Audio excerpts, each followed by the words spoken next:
Hello, good afternoon class 11 psychology students. हम अपने psychology paper में चैप्टर नंबर 8 हमने शुरू किया है और चैप्टर नंबर 8 है थिंकिंग, चिंतन, जिसमें हमने मीनिंग ऑफ थिंकिंग या चिंतन के बारे में थोड़ा सा पढ़ा था। हम उसका जो नेक्स्ट टॉपिक है थिंकिंग प्रोसेस का, वो है मेंटल इमेज। उसके बारे में आज हम पढ़ेंगे। आप English medium students page number 151 open कीजिए।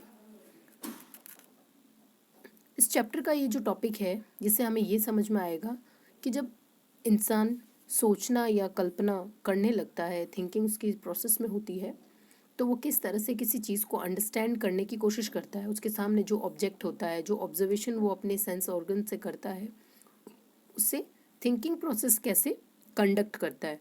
तो सबसे पहला और सबसे सिंपल जो प्रोसेस का स्टेप है वो होता है कि हर इंसान एक मेंटल इमेज, एक मानसिक चित्र बनाता है, इमेजिनेशन करता है और उस काल्पनिक चित्रण करके किसी चीज़ को समझने की कोशिश करता है और उसके बारे में सोचने लगता है।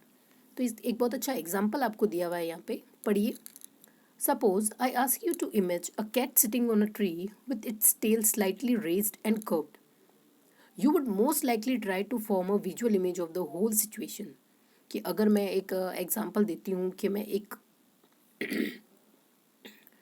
आप अनुमान लगाइए कि मैं आपसे बताती हूँ कि एक पेड़ है और उस पेड़ पर एक बिल्ली बैठी है जिसकी जो पूंछ है वो मुड़ी हुई है। तो जैसे ही ये शब्द मैंने आपसे कहे, उसी समय हमारा जो दिमाग है, थिंकिंग है, वो क्या करता है, एक विजुअल इमेज बनाने लगता है ना। जैसे ये फ़ोटो बनी हुई है तो हमारे दिमाग में भी कुछ ऐसी एक फ़ोटो आने लग जाती है। You would most likely try to form a visual image of the whole situation. हम अपने आप ही क्या करते हैं, उस पूरी सिचुएशन जो जो उसके बारे में, जैसे हम क्या करेंगे, उसके बारे में जितनी चीज़ें हमें पता हों, जैसे कि मैं आपको कहती हूँ कि एक गांव है, गांव में एक झोंपड़ी बनी हुई है, साइड में एक किनारे से नदी निकल रही है, गायें घास चर रही है। तो इस तरह से ऑटोमेटिक हम क्या करते हैं, इमेजिनेशन और उस इमेजेस को अपने दिमाग में पोर्ट्रे करते रहते हैं।